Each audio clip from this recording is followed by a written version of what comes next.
빅시우의 손가방. 알퐁소 도데. 파리를 떠나기 며칠 전 10월의 어느 날 아침이었습니다. 아침 식사를 하는데 한 노인이 나를 찾아왔습니다.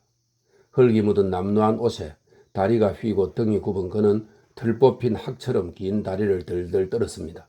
그것은 빅시우였습니다. 파리 시민 여러분이 잘 아는 빅시우. 15년 전부터 풍자서와 희화로 그처럼 여러분을 즐겁게 해주던 지독한 풍자가 잔인하고 매혹적인 빅시우였습니다. 아, 불행한 친구. 어쩌면 그다지도 비참하게 되었을까? 들어서면서 지은 찌푸린 얼굴이 아니었던들 나는 결코 그를 알아보지 못했을 것입니다. 그 유명한 익살꾼은 머리를 어깨 위로 떨어뜨리고 지팡이를 클라리넷처럼 입에 물고선 침울한 모습으로 방 한가운데까지 걸어오더니 내 식탁 앞에 쓰러지듯이 주저앉으며 처량한 목소리로 말했습니다. 불쌍한 장님을 동정하십시오. 어떻게나 흉내를 잘 내었든지 나는 웃음을 참을 수가 없었습니다. 그러나 그는 아주 정색을 하고 말했습니다. 농담을 하는 줄 아시는군. 제 눈을 좀 보세요. 그는 눈동자 없는 흰자뿐인 커다란 두 눈을 나에게 돌렸습니다. 장님이 되었어요. 영원히 보지 못하는 장님이. 황산으로 글을 쓴 탓이지요. 그놈의 일을 하다 눈을 떼었지요. 그것도 속까지 바짝. 그는 눈썹 한 오락이 남지 않게 타버린 눈꺼풀을 내게 보이면서 말했습니다. 나는 하도 어이가 없어서 아무런 말도 못했습니다. 내가 말을 안 하니까 그는 궁금했던 모양입니다. 일을 하고 계십니까? 아니요, 식사를 하고 있습니다. 빅시우, 당신도 좀 드시겠어요? 그는 대답을 안 했지만 콧구멍이 벌렁거리는 것이 몹시 먹고 싶은 표정이었습니다. 나는 그의 손을 잡아 내 곁에 앉혔습니다. 식사가 준비되는 동안 가엾은 친구는 빙긋빙긋 웃으며 식탁에서 풍겨오는 냄새를 맡았습니다. 모두 근사한 것 같은데요? 성찬을 먹게 되는 거 아닙니까? 아침 식사를 안 한 지도 오래되었군요. 매일 아침 빵 한 덩이를 먹고는 관청으로 뛰어다닌답니다. 아시다시피 이제는 관청을 뛰어다니는 것이 거의 직업이 되었습니다. 담배 가게를 하나 내보려고요. 어떡합니까? 먹고 살아야죠.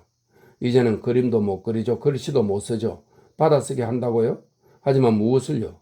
머릿속이 텅 빈걸요? 이제는 글 한 줄 못 씁니다. 파리의 표정을 보는 것, 파리의 표정을 만드는 것, 그것이 제 직업이었는데 이제는 속수무책이군요. 그래서 담배 가게를 생각해 낸 것입니다. 물론 번화가에 차린다는 것은 아니죠. 댄스의 어머니도 아니요, 장교의 미망인도 아니니 그런 특혜를 받을 자격이 있겠습니까? 그저 시골 어느 곳 아주 먼 보저 구석에라도 조그만 가게를 하나 얻어보려는 것이죠. 그때는 튼튼한 은제 파이프를 물고 에르크망 샤트르앙의 작품에 나오는 한스라든가 제베데라고 이름을 바꾸려고 합니다. 그리고 현역 작가들의 작품으로 담배 봉투를 만들며 글 못 쓰는 마음을 위로하렵니다. 내가 바라는 것은 이것뿐입니다. 그리 대단한 것은 아니죠. 그런데 빌어먹을 그게 이루어지지 않는군요. 하긴 나에게도 후원자가 있을 법한데. 전에는 인기가 참 좋았죠. 장군들, 귀족들, 장관들이 만찬에 초대해 주었죠. 이 사람들이 나를 초대해 준 것은 모두 내가 무서웠거나 재미있었기 때문이었어요. 이제는 아무도 나를 무서워할 사람이 없죠. 아, 이놈의 눈, 이 비참한 눈 때문이랍니다. 나를 초대하는 사람은 아무도 없어요. 식탁에 눈먼 꼴로 앉아있기란 참으로 비참한 노릇입니다. 빵 좀 집어주세요. 아, 도둑놈들. 이 불쌍한 늙은이가 담배가게 하나 내리는데 너무들 한단 말입니다. 나는 6개월 전부터 신청서를 들고 관청에서 관청으로 돌아다니고 있습니다. 아침에는 직원들이 난로에 불을 피우고 광장의 모래 위에서 장관각하의 말을 한 바퀴 돌릴 때 찾아가서 커다란 램프가 들어오고 식당에서 구수한 냄새가 풍겨 나오기 시작할 때나 되어야 돌아옵니다. 나는 대기실의 나무상자 위에서 살다시피 합니다. 그래서 수의들은 나를 잘 알지요. 내 무성에서는 나를 사람 좋은 아저씨라고 부른답니다. 나도 그들의 도움을 받아볼까 해서 재미있는 이야기를 들려주기도 하고 앞지 한쪽에 커다란 콧수염을 그려 그들을 웃기기도 합니다. 20년의 시끄러운 성공의 결과가 이렇습니다. 이것이 예술가의 말로죠.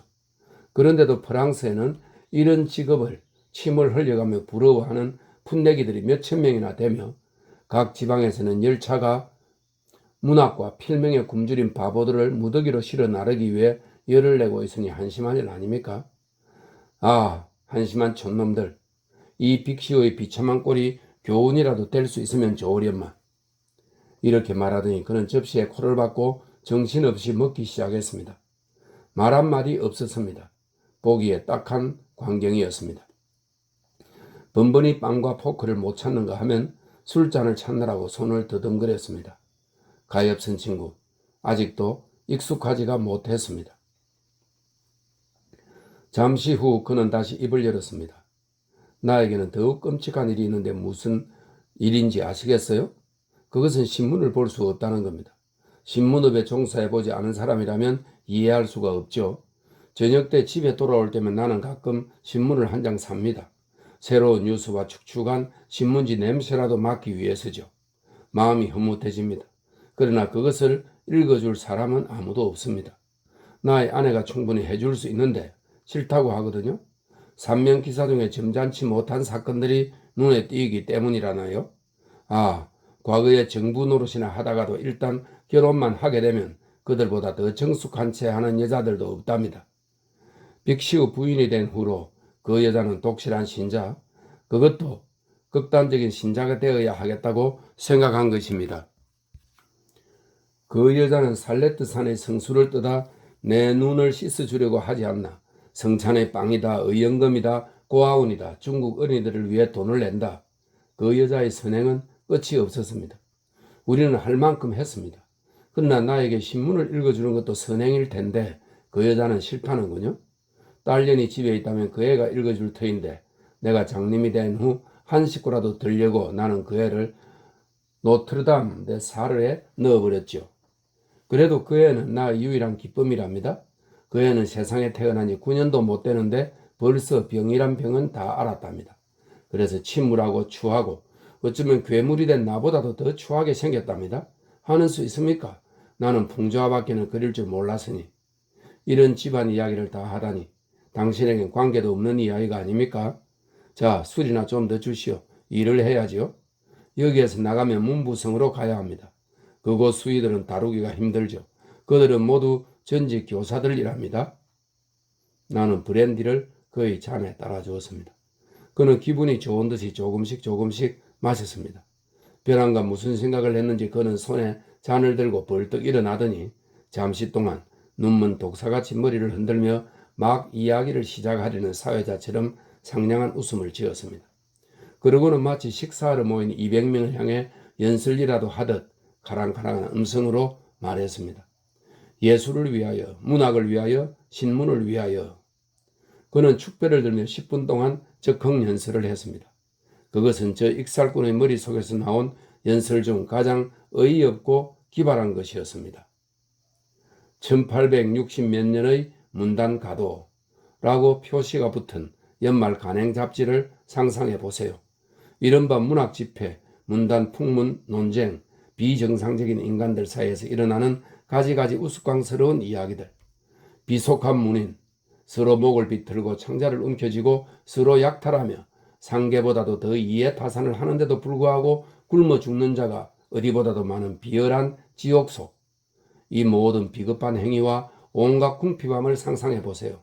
그리고 청색 연미복을 입고 튠러리 궁전으로 국을 하러 간 통볼라의 티, 남장 영감, 한 해 동안 죽은 문인들, 자기의 위협을 선전하는 장례식, 자기의 장례식도 마련해 놓지 못한 가엾은 인간에게 바치는 한결같은 우인 대표의 추도사, 오호라 비제라 정다운 벗이여, 자살한 문인들, 미치광이가 된 문인들, 이런 여러 가지 일들을 한 천재 재롱꾼이 손짓 발짓을 하며 상세히 이야기하는 것을 상상해 보세요. 그러면 빅시우의 적흥연설이 어떤 것이었나 짐작이 갈 것입니다. 건배가 끝나고 잔을 비우더니 그는 내게 시간을 묻고 성난 것처럼 인사도 없이 가버렸습니다. 뒤리 장관의 수의들이 그날 아침 찾아간 그를 어떻게 대했는지 나는 알지 못합니다. 그러나 저 끔찍스러운 장님이 떠난 후보다 더 우울하고 기분이 나빴던 적은 일찍이 없었습니다. 잉크만 보아도 구역질이 나고 펜만 보아도 몸서리가 쳐졌습니다. 나는 먼 곳으로 달려가 나무들을 보거나 무엇이든 상쾌한 기분을 맛보고 싶었습니다. 원 빌어먹을 녀석, 그렇게 저주하며 침을 뱉어 온통 더럽혀 놓아야 시원할까? 아, 불쌍한 인간. 나는 화가 나서 방안을 성큼성큼 거닐었습니다. 딸 이야기를 할 때의 불쾌한 냉소가 아직도 내 귀에 들리는 것만 같았습니다. 갑자기 그가 앉았던 의자 곁에 무엇인가 굴러다니는 것이 발치에 차였습니다. 허리를 굽히고 보니 그의 손가방이었습니다. 내 귀가 헤어진 반들반들하고 두툼한 손가방이었습니다. 그는 이것을 잠시도 놓고 다니는 법이 없었으며 농담으로 독주머니라고 일컬었습니다. 이것은 우리 사이에서 지라르댕, 프랑스의 신문 창립자입니다. 지라르댕 씨의 이름난 종이 가방만큼이나 유명했습니다. 그것 속에는 무시무시한 것이 들어있으리라는 소문이었습니다. 사실인가 확인해 보기에는 절호의 기회였습니다. 낡은 손가방은 너무나 불룩하여 넘어지면서 열려 있었습니다. 속에 든 종이들이 온통 카페 뒤로 굴러 나왔습니다. 나는 그것을 하나씩 주워 모아야 했습니다. 꽃무늬 종이에 쓴 편지였습니다. 모두 그리운 아버지로 시작했으며 마리아 회원, 셀린 빅시우라는 서명이 있었습니다. 그리고 또한 어린애의 질병에 대한 오래된 처방전, 후두염, 광남, 성홍열, 홍역 등등. 가엾은 딸에는 안 알아본 병이 없었습니다. 마지막으로 봉한 커다란 봉투가 나왔습니다. 봉투에서는 소녀애들의 모자에서 비어져 나온 듯 아주 곱슬곱슬한 노란 머리칼이 두세 가닥 밖으로 나와 있었습니다.